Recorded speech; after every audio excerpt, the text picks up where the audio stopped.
is Victor. I'm here with a new part on the fluff or the story about Warhammer Age of Sigmar.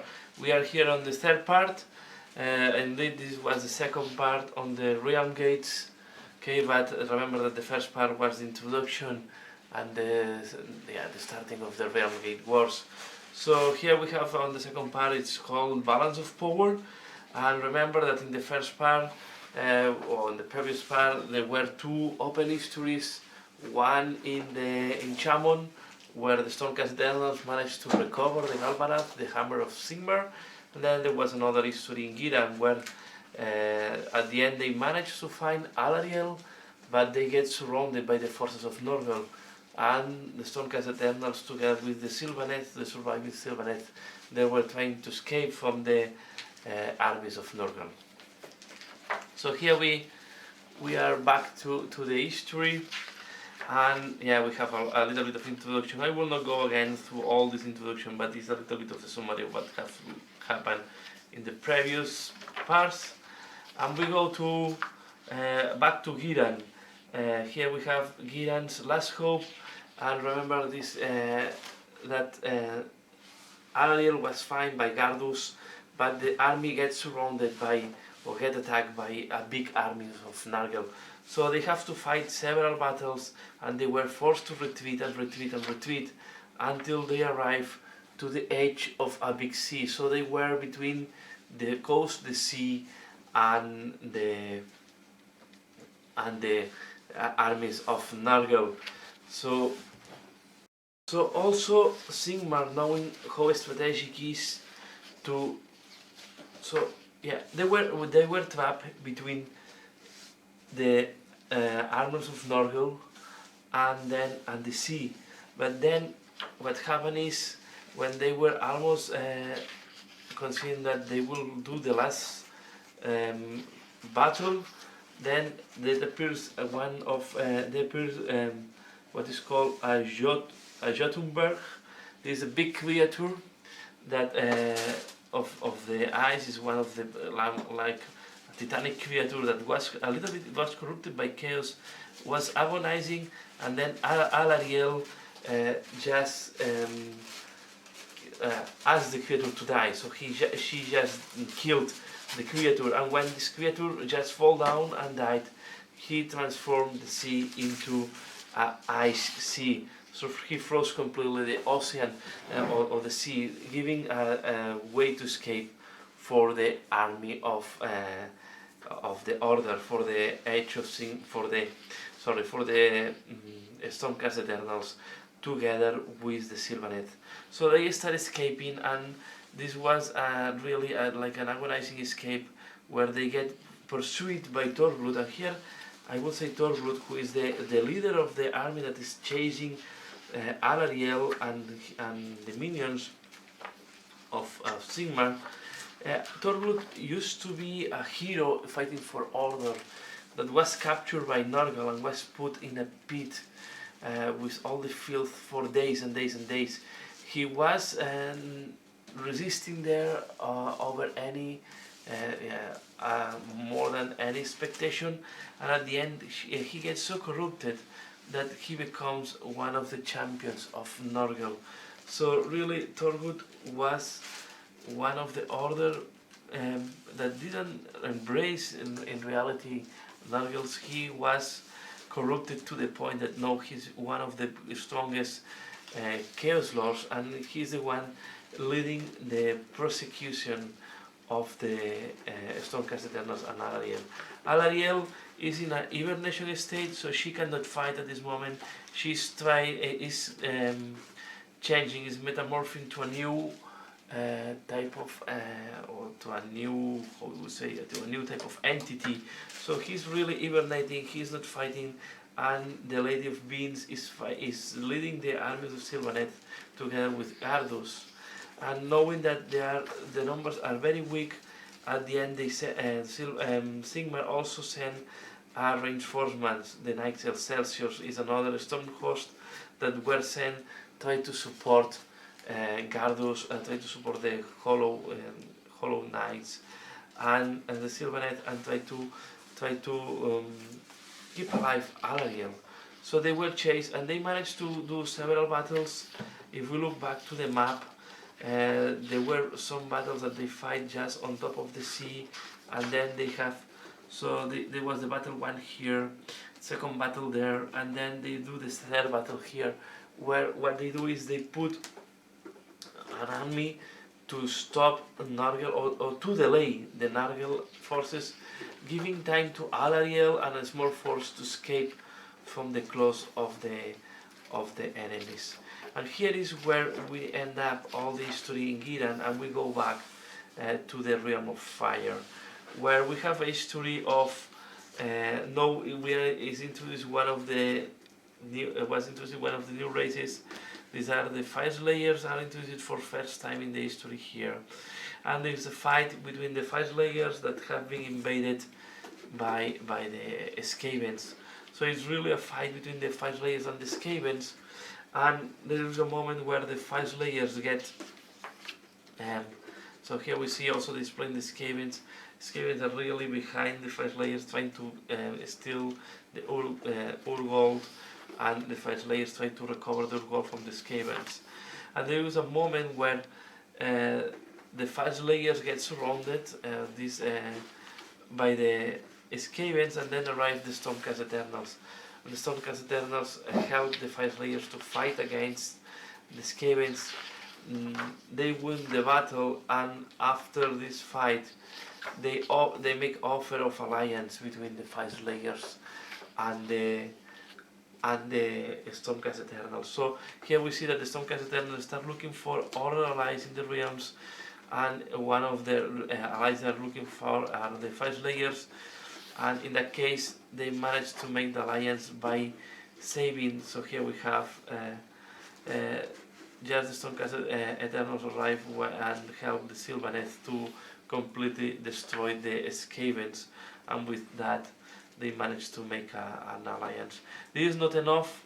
The Fire Slayers on top, they demand Urgold, as Urgold is supposed to be the fragments of the kill god, of the god that have died. For it's a religious relic for the Fire Slayers.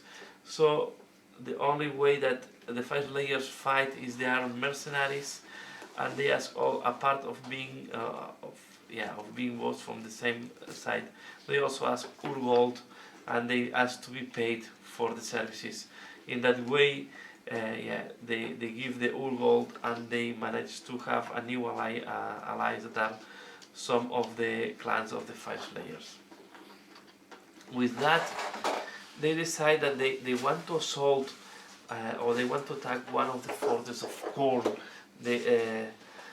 And they create a force composed by Fire Slayers and how it's called this and Stormcast Eternals from the Hammers of Sigmar, and they are going to assault one of the Khorne keep. They try to use a second way, try to attack a keep that of the Khorne, and they go with and they get surrounded. The moment they were ambushed by the Skavens and the forces of Khorne fighting together. But even that, the strength of the Fire Slayers together, the Stormcast, was higher than the ambushers, and they managed to kill all the ambushers in this way. Here we see these are the path they try to go into the fortress of Khorne. They are trying to go for a relic, because they have the information that this is one of the keeps where how it's called this. I forgot know the name. The guy. So they want to assault the fortress before Skarban is back. They know Skarban is not there, and they want to attack before Skarban is back. So this is this point, and then we will see. This is the battle of the Skavens, and so we have some images of the battle here, and then we go to the realm of death, and here is. We start with Neferata fighting against what's called this. Neferata was fighting again against Slaanesh, an army of Slaanesh. And there was a moment where the armies of Slaanesh were just break the defenses of Neferata, and they start really pushing forward. Neferata is almost killed, or is almost being defeated. Okay, so we see the armies of Slaanesh were winning the battle against Neferata. Okay, Neferata is one of the mortars of Nagash. Okay, we see so Nagash have 3 mortars that are Manfred, Neferata, and Arkan. So they attack in the city of Neferata, and Neferata did not manage to hold the attack of the Slaanesh.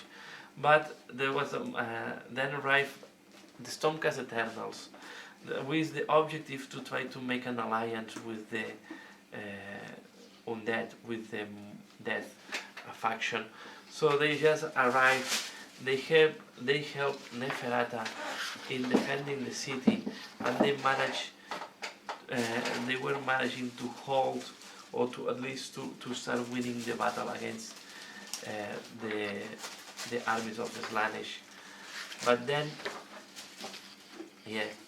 there is a moment when they are just winning, that Nagash himself appeared on the battlefield, eliminating the last resistance of the Slaanesh. And that moment is when you see here the Stormcast Eternals offer the alliance to Nagash, and just Nagash responds that he will consider it. He will consider what to respond. But they don't really close if Nagash is accepting or not the alliance. For the moment, he's not fighting against the Stormcast Eternals, and it seems that the Stormcast Eternals and Sigmar are willing to ally against with Nagash. Remember that Nagash is the one that betrayed them in the All Points War in the Age of Myth, at the end of the Age of Myth.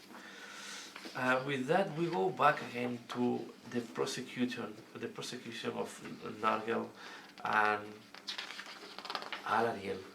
And one thing that happened is that Korn wants to seize also the prize to Nargel, and to do that, he's sending Skarban to fight against the Alariel, try to kill Alariel. The thing is that the Slan managed to intercept. So teleport himself with the army of Seraphon to fight against the demons, against Skarban and all the Korn armies. And there was a big fight within the Seraphon and Korn. Seraphon managed to kill all the demons except Skarban. Nobody was able to kill Skarban. So Skarban was the last survival, and we have is the Lord Chefantic who sent himself try to stop Skarban, and Skarban was fighting against all the Seraphon alone. He managed to kill them all until only the Slan was alive. So he killed the monsters, he killed everything from the Seraphon and sent them back to the stars. But at this moment is what the Lord Shefantica was trying to do is to win time. So he win enough time to finalize the magic, the power, the sorcery, and he sent back Skarban to the fortress. He managed to stop the army, send back Skarban to the fortress, and himself teleporting himself back to the stars. So really the Seraphon intervened to avoid that the Skarban can attack the armies of Sigmar and can kill Alariel in the way. And finally, when at the end the army, there was no more escape, for the armies, for the army of the Stormcast Eternal. Then from the skies arrive the Celestial Prime, and this is the first intervention of the Celestial Prime. Celestial Prime arrived with reinforcements. He give the army at this moment, the army of Sylvanet and the Stormcast Eternals were surrounded, and they don't have any other solution than fight against the minions of Nurgle.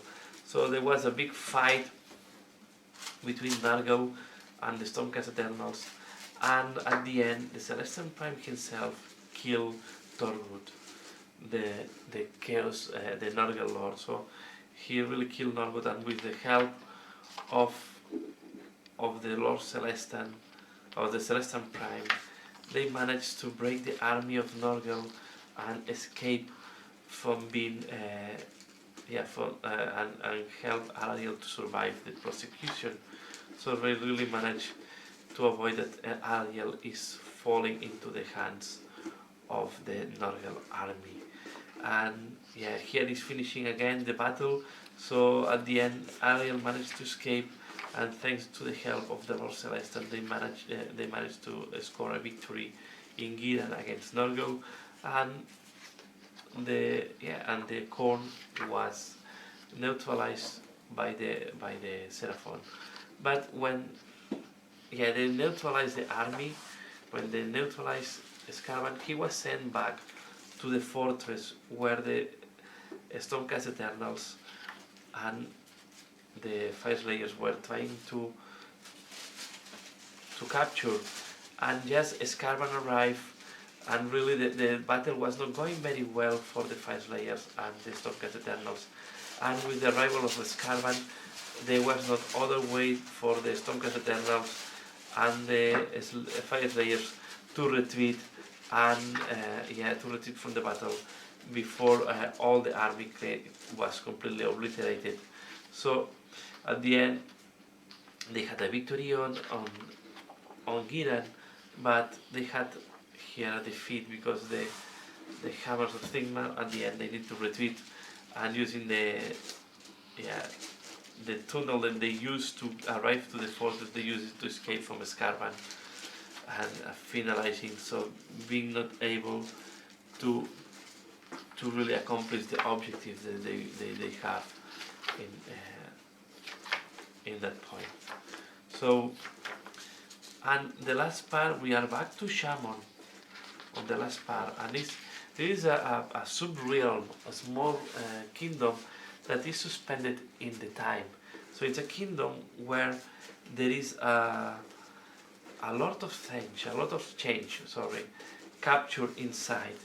So it's a kingdom where they have an oracle, and this oracle can see the future, and this oracle at this moment was controlled by one of the god summoners of Archaon. But this god summoner was in mind to use the power for himself, was not 100% loyal to Archaon. So the Hammers of Sigmar attack there, try to avoid that this oracle, the oracle is called, can follow in the power of Archaon, because this can give a lot of power to Archaon, being able to see the future. So they just attack, and they start defeating the army of the god summoner. They were quite balanced, but then in the middle of the battle, the attack was led by Baldur's Hammer, and they sent a lot of strongholds to fight against the god summoner, and they were winning the battle until arrived Archaon and the Barangard, and with that the battle completely shifted in favor of Chaos. First, Archaon, there was first a battle in three sides: the god summoner, the forces of Archaon, and the Stormcast Eternals. And the Stormcast Eternals were almost getting advantage of that, but Archaon himself was very powerful, and he at the end forced God Summoner to fight for him again. because Gunsummoner is more scared than anything of Archon. So when Archon arrived, really Gunsummoner was completely scared, and he decided to, at the end, to fight again in the side of Archon. And then the Stormcast Eternals were completely overwhelmed. They were completely overrun. Bandus Handelheimer had a tete-to-tete with Archon, but he did not manage really to do damage to Archon. Archon is too powerful for him, and he was killed by Archon and sent back to Azir. And then the last resistance was done by the Lord Relictor. So yeah, there was a big fight, and then the last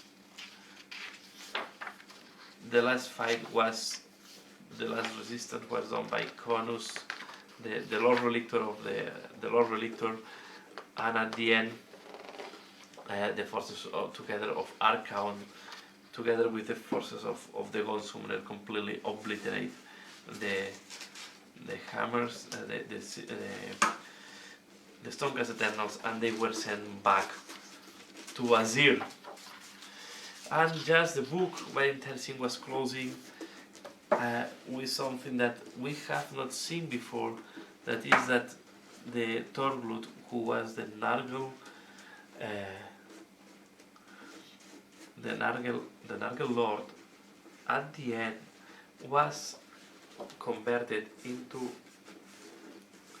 a Knight Venator, and this is done by the Celestial Prime, because when this guy Thorglut was no change again the name, and sorry I don't remember exactly the name. So you know it's Tornus. Yeah, here we have Tornus is converted Tornus Knight Venator, and this was Celestial Prime saw the novelty. So when he was despoiled of all the corruption of Norgal, he saw the novelty on this warrior that was broken just because was contaminated by all the sorcery and all the powers of Norgal. So he managed to clean his soul and reforge him back as a Knight Venator that will fight at the side of the Stormcast Eternals. And here we finish the Balance of Power. Now we go to the last part of the book. So remember, in this book, just summarizing very fast, in Giran, at the end, they managed to escape from the armies of Norgal. There was a big fight, and the Lord Celestial at the end have to intervene to save Alariel. So Alariel, they arrive to a safe place, and there is a point where they arrive to Sanctuary, where Alariel can finalize the metamorphosis and change to a new form that will be the battle form. On the Realm of Fire, the followers of Sigmar managed to make an alliance with the Five Slayers, increasing their presence, but at the end they did not manage to complete the mission, but at the end they find a new alliance. In the Realm of Death, they managed to contact with Nagash, but it's not clear if Nagash will ally or not with the Stormcast Eternals, with Sigmar, although it seems that at the beginning he's not willing to fight against them. So we have to look what is happening there. And finally, in the realm of metal, a big defeat for the Stormcast Eternals, where Archon overran the forces of the Order, and he get control of the Oracle, what is a big and strong magical